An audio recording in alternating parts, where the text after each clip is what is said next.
सबसे पहले तो ये बताइए कि ज़ाहिर है कि इस वक्त मार्केट फोर्सेस जो है वो डिटरमाइन करेंगी, लेकिन ये मार्केट फोर्सेस जो है स्पेशली अगर बात करें इंपोर्टर्स और एक्सपोर्टर्स के हवाले से, तो आपकी क्या रीडिंग है? जो आपने कहा कि ये एक एक रुपए जो एक एक दिन में डॉलर गिर रहा है, इससे एक सिस्टमिक रिस्क पैदा हो रहा है, क्या है ये?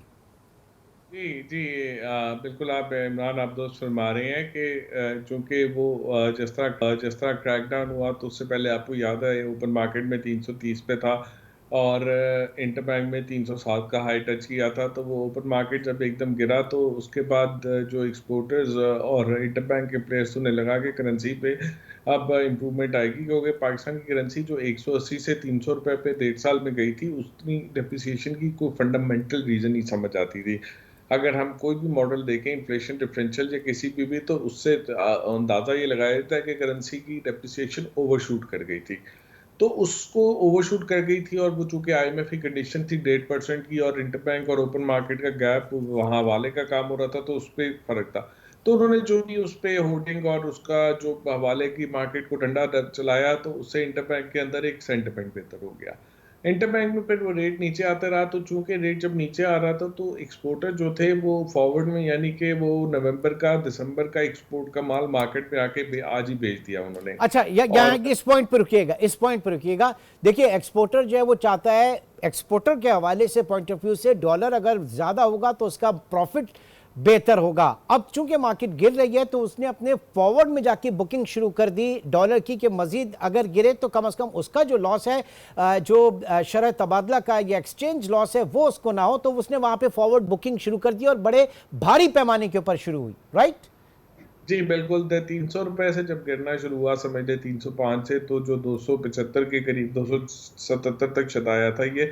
तो उस वक्त तक जो है एक्सपोर्टर ने वो मुख्तलिफ रेट के ऊपर फॉरवर्ड बुक कर दिया। अब किसी ने 290 पे फॉरवर्ड बुक किया है कि नवंबर के एंड में मैं 290 मुझे मिल जाएगा, मार्केट रेट कुछ भी हो। तो उसमें जब फॉरवर्ड ज़्यादा होने लग गया तो फिर ये डर आया कि कई लोगों ने जो है फॉरवर्ड जो है अपनी एक्सपोर्ट से ज़्यादा बुक ना कर लिया हो। हम्म। मसलन एक एक टेक्सटाइल वाले की एक्सपोर्ट है 200 मिलियन डॉलर, तो उसको 6 महीने तक का फॉरवर्ड जो है 100 मिलियन डॉलर का मिलना चाहिए, को साल की 200 मिलियन है। तो 100 मिलियन का मतलब ये है कि उसमें से एक बैंक उसको आराम से 50 मिलियन तो दे देगा लोन। अब वो 4 बैंक से 50 मिलियन फॉरवर्ड बुक कर लेता है, तो 200 मिलियन फॉरवर्ड 100 मिलियन पे बुक कर लेता है। अच्छा, तो इसके ये ऊपर कोई खतरा चेक, क्या इसके ऊपर था? कोई चेक नहीं होता कि कोई भी एक्सपोर्टर जो है वो फॉरवर्ड बुक किसी एक बैंक से, उसकी क्या लिमिट है, ये आपस में डाटा शेयर नहीं करते बैंक्स वगैरह? नहीं, ये रजिस्ट्री नहीं है, डेटा शेयर नहीं होती। हर बैंक जो होता है वो एक अपना उसकी रिलेशनशिप देखता है और उस एक्सपोर्टर की एक्सपोर्ट देखता है, उसके हिसाब देता है। लेकिन चूंकि ये रिस्क हुआ तो हमने इस पे लिखा भी, और बैंकिंग के लोग भी इस पे बात कर रहे थे। तो स्टेट बैंक ने बड़ा अच्छा एक काम किया कि उन्होंने बैंक के बैक ऑफिस से वो एक्सपोर्टर के फॉरवर्ड का डेटा मंगवाया और उसको चेक करने लगे। तो अगर कोई रिस्क डेवलप हो रहा होगा तो स्टेट बैंक उस पर बड़े अच्छे वक्त पे जाग गया और स्टेट बैंक ने उसके ऊपर काम शुरू कर दिया। ओके। अच्छा। अच्छा, एक और चीज, एक और, क्योंकि सवाल जो है मैं चाह रहा हूं कि साथ साथ ही पे तो लोग शॉर्ट भी कर सकते हैं ना, शॉर्ट सेल भी हो सकता है। अब शॉर्ट सेल इस तरह है ना कि आप देखें ना, आपने एक्सपोर्ट आगे बेच दिया, फॉरवर्ड कर दिया, अगर आपकी रियलाइजेशन आनी है तो फिर तो वो कवर्ड है, फिर तो ठीक है। लेकिन कवर्ड नहीं है तो आप डॉलर शॉर्ट कर रहे हैं, इन एसेंस नेकेड शॉर्ट हो जाएगा। बहरहाल वो उसका रिस्क अब उसको देखना स्टेटमेंट ने शुरू कर दिया। हम्म। अच्छा, अब आगे की सूरत हाल जो है, चूंकि ये आर्टिकल लास्ट वीक चला था, तो उसके बाद कुछ असरात आए हैं कि करेंसी 2 दिन 3 दिन वापस आई हम्म। और फिर ये स्टेबल हो गई है तकरीबन 278 280 के दरमियान, यानी 275 280 के दरमियान अभी फिलहाल ये स्टेबल एक 2 4 दिन से हुई हुई है। हम्म। तो उसमें ये है कि अब उन्होंने एक्सपोर्टर जो है वो चूंकि एक दिन करेंसी जब मूव की थी, तो एक्सपोर्टर अब उस तरह से फॉरवर्ड नहीं बेच रहा। इस वक्त एक्सपोर्टर मार्केट में कम हो गया और इम्पोर्टर थोड़ा सा आ रहा है, और इम्पोर्ट जो है वो भी, क्योंकि जब पीछे जा रही थी तो इम्पोर्टर भी रुक रहा था कि यार मुझे 5 रुपये और सस्ता मिल जाए। थोड़ा सा अब इसको इम्पोर्ट आसान करें सर, इसको थोड़ा सा आसान करें आवाम के लिए कि इंपोर्टर इंपोर्टर तो के कम से कम डॉलर की वैल्यू जितनी गिर सकती है गिरे, ताकि वो अगर डॉलर खरीदे अपनी इंपोर्ट पेमेंट के लिए तो उसको वारे में आए। लेकिन अब थोड़ा सा अगर रिवर्स होता है तो फिर वहां पे इंपोर्टर भी चाहेगा जल्दी जल्दी से अपने बुक करे, यही? हाँ जी। हाँ जी, जैसे 290 के ऊपर था तो एक्सपोर्टर इम्पोर्टर जो था वो अपने डॉक्यूमेंट को डिले कर रहा था कि 285 आ जाए, 280 आ जाए। तो हर लेवल पे उसे लालच था कि भी 5 रुपए से और मिल जाएंगे। तो अब हम्म। इम्पोर्टर को लग रहा है कि वो वापस थोड़ा हो रहा है, तो इम्पोर्टर भी डॉक्यूमेंट क्लियर कर रहा है। तो अब देखते हैं मार्केट में आगे जाके प्रेशर कितना आता है। अभी तक तो मार्केट ठीक चल रही है।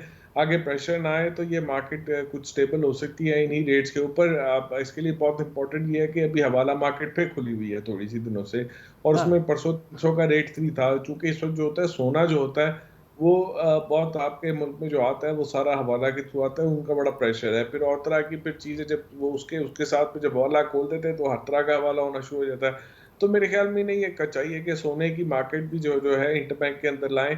और इसके अलावा जैसे सेकंड हैंड कार्स आप इंपोर्ट करते हैं तो वो आप वो गिफ्ट स्कीम या वो पर्सनल बैगेज में लाते हैं, लेकिन सबको पता है कि वो इंपोर्टर जो वो जहाँ पे मंगवाता है ट्रेड करने के लिए और वो आगे बेच देता है, तो इसको कमर्शियल इंपोर्टर को अलाउ करते हैं और उसको इंटरबैंक से पेमेंट करें। तो इस तरह के जो लूपहोल आपने खुद क्रिएट किए हुए हैं कि वो मार्केट है, आपने भाई स्मार्टफोन, आप अगर आपकी गाड़ी आनी है, हाँ आपने गाड़ी पे ड्यूटी लगाई हुई है जबरदस्त किस्म की।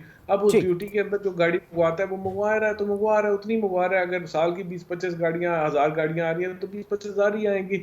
अगर अच्छे वक्तों में 50,000 आती थी, जो सौ 2 लाख होती थी आज लोकल, और आज लोकल लाख है, तो ये 20-25 हजार आ रही है तो ठीक है। इसको कमर्शियल इंपोर्टर को अलाउ करते हैं। भाई जो ज्वेलरी अब लोगों ने शादियां करनी है, उन्होंने उन्होंने ज्वेलरी बनानी है, उनको सोना चाहिए, किसी ने अपनी इन्वेस्टमेंट करनी है, अपनी सेविंग कन्वर्ट करनी है, उसको उसको लगता है कि सोना जो है वो सेफ है, उसको सोना चाहिए, अजल ठीक से अब्बद तक सोना चलता रहेगा, तो भाई उसको लीगलाइज करेंगे। आप खत खाम खा रास्ते खोले हुए हैं, ये रास्ते खत्म करें, अफवान ट्रांजिट के उसको खत्म करें। ओके फिर आपने अली अली ये भी फिर बताइएगा, आईएमएफ ने जो एक इंटरबैंक के दरमियान स्प्रेड जो है वो उन्होंने कहा आईएमएफ के तकरीबन 1.25% से जायद नहीं होनी चाहिए, जो कि इस वक्त तकरीबन $5 बनता है। बट एट प्रेजेंट ये तो मेरे ख्याल से अभी तो शायद ₹1 से भी कम है, काफी कम है, पैसों में आ गया है। जी जी जी जी, अब तो ठीक है ना, वो 1.5 आपने बिल्कुल कहा, 5 रुपए के करीब आजकल बनता है। उसकी तो अब कोई मसला ही नहीं है ना। वो तो जब 330 पे चला गया तो उस वक्त उन्हें परेशानी थी, वो तो क्रैकडाउन ने उसको ठीक कर दिया। आप इस क्रैकडाउन को रखें तो ये चीज तो ठीक रहेगी।